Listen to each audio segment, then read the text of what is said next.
Zdravo svima, ja sam Kunić. Jedno malo, slatko, čupavo i umiljato živo biće. Da, dobro ste čuli. Živo biće. Baš kao i vi ljudi. Vidite, ja dišem, spavam, obavljam nuždu, jedem, a imam i osjećaje. Da, dobro ste čuli. Imam osjećaje. Znam za osjećaj sreće i boli. Jedina moja mana je što ne mogu govoriti. Nemam nikakav način na koji bi se mogao oglasiti. Onako kao što pas laje, a mačka mjauče. Vidiš, ja na ovaj svijet također dolazim prirodnim putem. Moja mama se okoti na svijet donese nekoliko nas. Da, i mi nastanemo iz ljubavi. Imamo mamu i tatu, samo nas veoma rano odvoje od njih. Zašto nas odvoje? Pa zato da bi na nama zaradili novac. Vidite, ja sam Kunić, pa svoj novac baš i ne razumije. Neki od nas završe u pet centru, neki na pijaci, a neki od nas čak i jedu. Što se mesa tiče, ja to ne jedem. Ja sam vegetarijanac. Da li se sjećaš onog dana kada si me uzeo i doveo kući? Dana kada ste se svi okupili oko mene i gledali me dok sam se ja čudio novom mjestu, novom domu. Sve mi je bilo strano i sve sam morao obići. Morao sam bilješti i ostaviti svoj miris dok ste me vi u čuđenju gledali, slatko se smijali.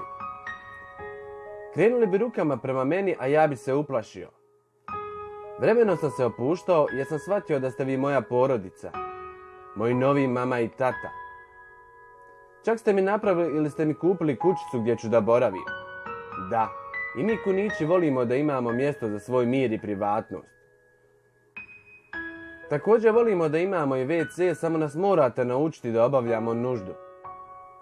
Ponekad nam se omakne da to obavimo na nekom drugom mjestu pa nas ružite. Sjećam se kada sam bježao od vas, bar ste vi tako mislili. A zapravo sam se igrao. Trčao sam, skakutao po cijeloj kući i pokazivao vam da sam sretan, željan igre. Pokazivao sam vam da sam sretan i zahvalan na domu koju ste mi pružili. Vaša djeca su vrištala kada bi me ugledala. Nekada su me vukli za uši, ma koliko da me to bolilo, nisam im zamjerao, jer nisu znali. A očito, ni vi niste znali, ali ni vama nisam zamjerao. Sve sam to shvatao na način da mi pokazujete svoju ljubav. Čak i kada me danima niste puštali iz kaveza. Čak ni onda kada se znalo des da mi ne date hranu ili da mi ne priđete. Nikada vam ništa nisam zamjerao. Sjećam se, ponekad biste me pustili vani, kao nekada. Ali ako bi uradio nešto što ne treba, odmah biste vikali i vraćali me u kavez. Sve manje vremena ste mi posvećivali. Ili čak obraćali pažnju da uopće i postojim. Počele su da vam smetaju moje dlake. Dlake sa krzna zbog kojih ste mi nekada govorili kako sam nježan, pufnast. Čak vam je smetao i moj kavez, jer smrdim. Znate, ja se ne kupam vodom kao i vi, ali redovno čistim svoje šape i krzno. Nemam svoj miris, ali poprimam miris svega onoga u čijem se okruženju nalazim. Niste znali da smrdim baš zbog toga što mi kavez niste čistili danima. Izbacili ste me na balkon zajedno sa njim. Dešavalo se da pada kiša, puše vjetar i bilo mi je užasno hladno, bez obzira na moje debelo krzno. Skupio bi se i pokušavao se ugrijati. Nešto bijelo je vani padalo.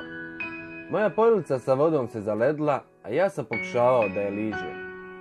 Nekako sam živio sve do dana kada ste me opet uzeli zajedno sa kavezom i stavili u auto. Vozili smo se, a onda smo stali. Izvukli ste me iz kaveza, izbacili na cestu te se udaljili. Bio sam izgubljen. Neka nova lokacija, neko novo mjesto za mene koje je bilo mnogo bučno. Mnogo ljudi, mnogo čudnih i zastrašujućih zvukova. Čuo se čak i lavež pasa. Trčao sam, ali ne od sreće kao nekada, nego iz straha. Napokon sam se zavukao na jedno mjesto. Bilo je mračno, a ja promrzao i gladan. Skupio sam se i pokušavao shvatiti šta se dešava. Vraćao sam film u glavi gdje sam sve bio, šta sam sve imao, gdje sam završio. U polumraku, promrzao, gladan i uplašen. Vrijeme prolazi, a glad je sve veća. Mnoge životinje pokušavaju da dođu do mene dok ja dajem posljednje atome snage kako bi se održao u životu. U nadi da će me neko pronaći i spasiti. Posljedna nada umire, baš kao i ja. Znaš, čovječe, ja se ne ljutim na tebe, niti na tvoju porodicu. Ne zamjeram ti ništa. Naprotiv, zahvalan sam ti i za ono malo što si mi pružio. A sada odlazim. Odlazim u nebozemsku. Tamo gdje ću sresti svoje nove drugare, gdje će biti bolji svijet za mene.